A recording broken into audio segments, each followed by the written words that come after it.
that and that are definitely going to be seams. And the reason I'm doing the seam around like that is because these are going to be like metal bands, and I want to make sure that I get these all looking appropriate.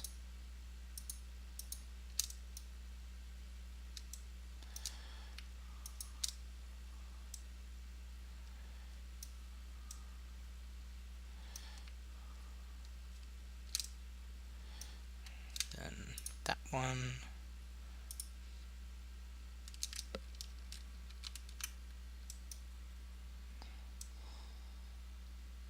Ah, controlling this camera can be so difficult at times.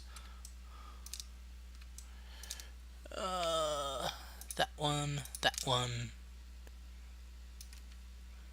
that one, and that one. And of course, that one, that one. And let's see. Edges, mark seam. And that should at least break those parts up.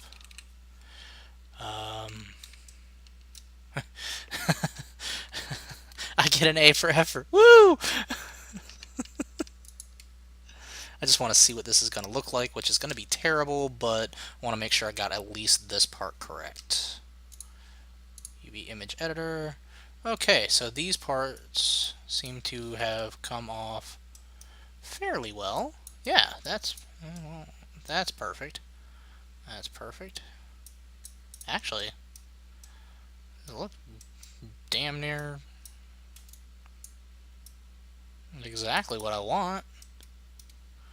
I guess because it does top down, I don't have to worry quite as much about that, but I think it would be probably better if I go ahead and break these anyways, just to be sure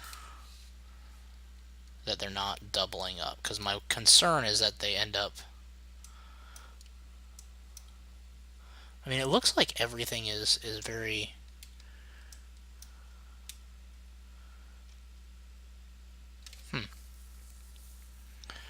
It doesn't look like anything's incorrectly split.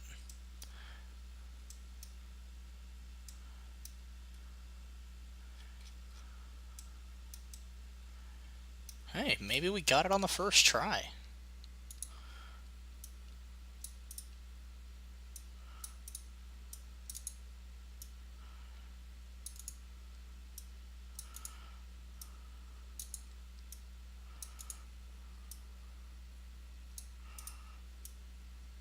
I know you're not supposed to, you're supposed to keep them as tight as possible. I'm just trying to see. That's what I did here. That's what these bandings were. Eventually, I'm going to make. I need to go ahead and extrude right around the top parts, which was actually the next step here. Ah, so we're actually going to go. No, not mark edge. There we go. And we're going to put this banding way up at the top here. And I want to scale that down significantly.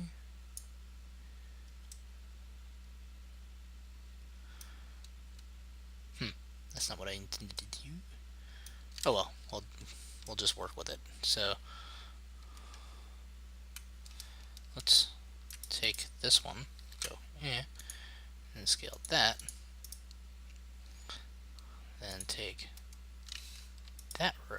No, no, come on.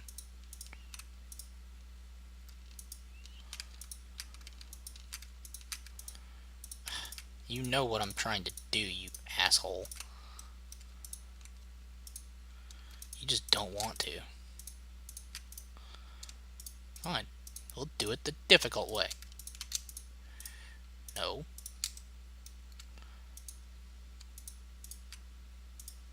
Keep trying. This is gonna be the ugliest barrel, I swear.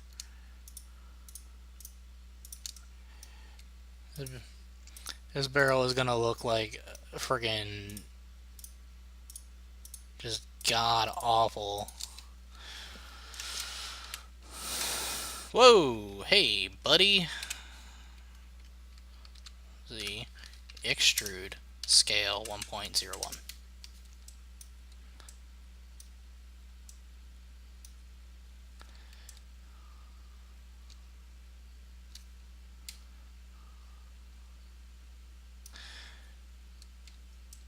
Well, I think with AAA games, it's very much dependent on what game you're looking at. There are some AAA games that are very well done. There are some that are not. There are some that are horribly done, and honestly, I don't think that people should give them the time of day that they get. But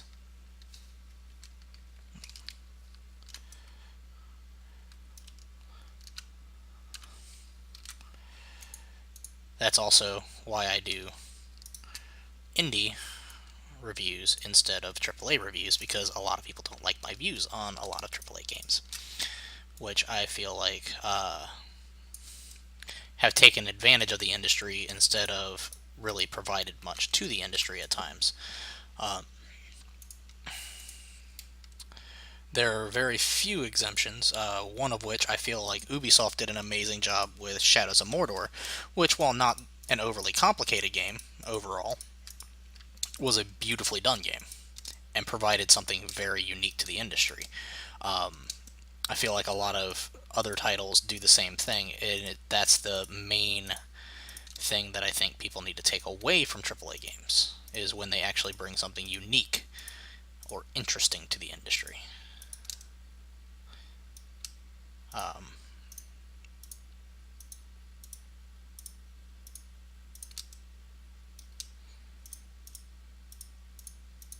and like Dark Souls, I don't know if Dark Souls is considered a AAA or not, but Dark Souls brought a shit ton of stuff to the industry.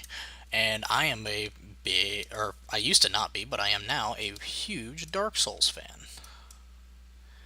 If only because they actually are a challenge.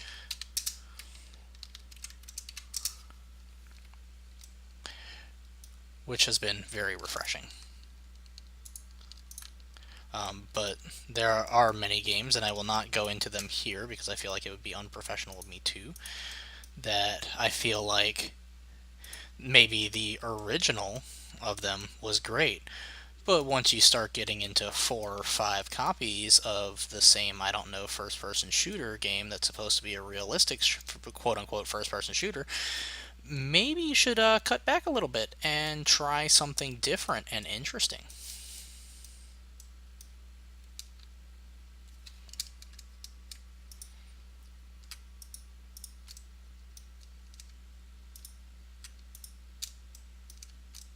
And I know a lot of people don't agree with me on that. There's a reason certain franchises have been around for a while. That's because they sell.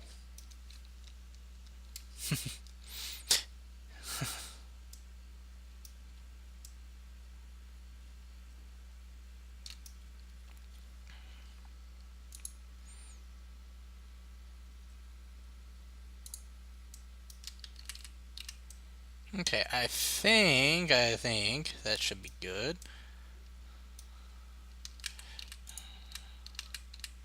Let's see, mesh, UV unwrap, view, UV image editor. All right, so I've got my metal bars here, my metal banding, the top and everything. I've got my circles, all the many circles that we got her.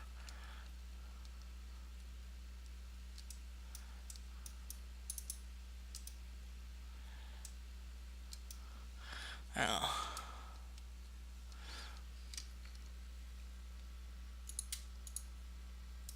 What's great is I can actually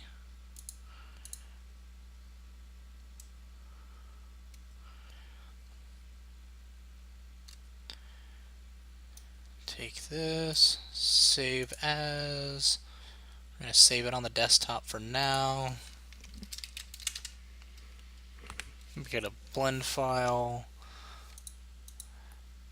There we go. And then we have this saved, so now if we want to do anything more to it later, we can. But for now, it's definitely, it is what it is. It does exactly what I want it to do, which is stand in the way and be something to look at.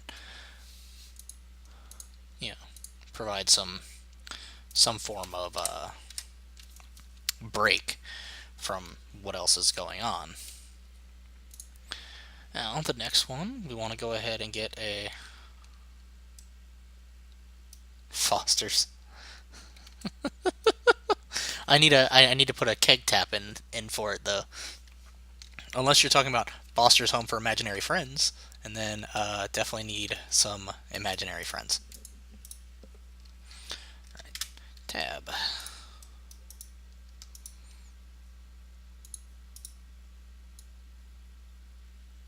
By the way, if you guys have any questions or anything, the entire time we're doing this, just let us know, and let me know rather, and we will continue to work and discuss things, and just in general, hopefully make some cool stuff.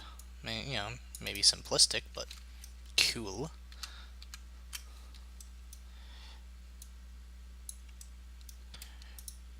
Okay. Sent you one via email, but maybe it was too involved. I actually haven't checked my email today, so I can go ahead and do that now. Let me pull that up real quick, and we can check into that.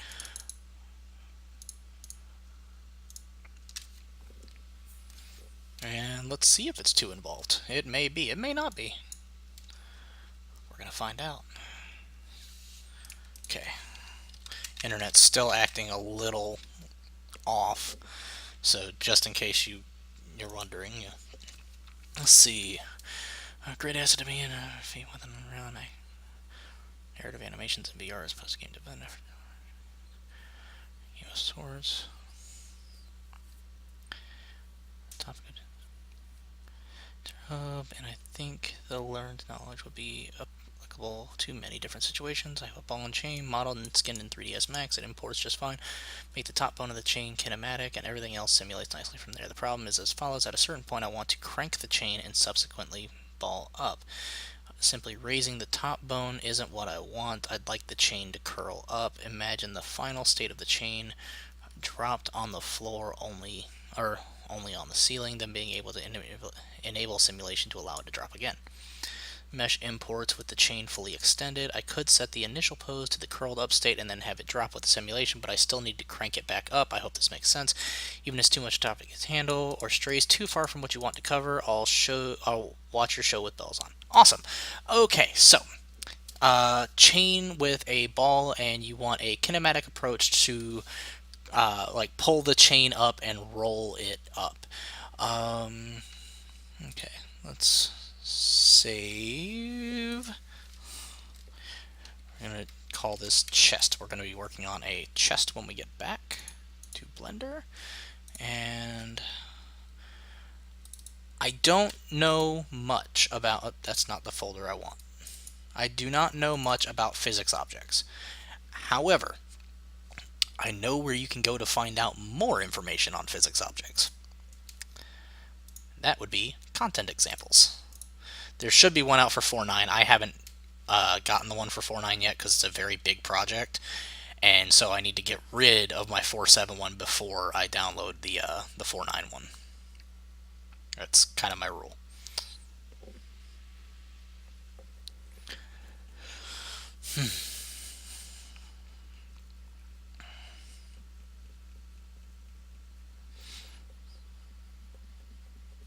Okay, and once this gets up, we will go ahead and discuss a little bit about the physics object. Specifically, there is a chain in one of these physics assets that may be useful to you. I don't know for certain, but it may be useful to help figure out what would be best done in this instance. Because what I'm thinking you'll have to do, depending on the situation, if you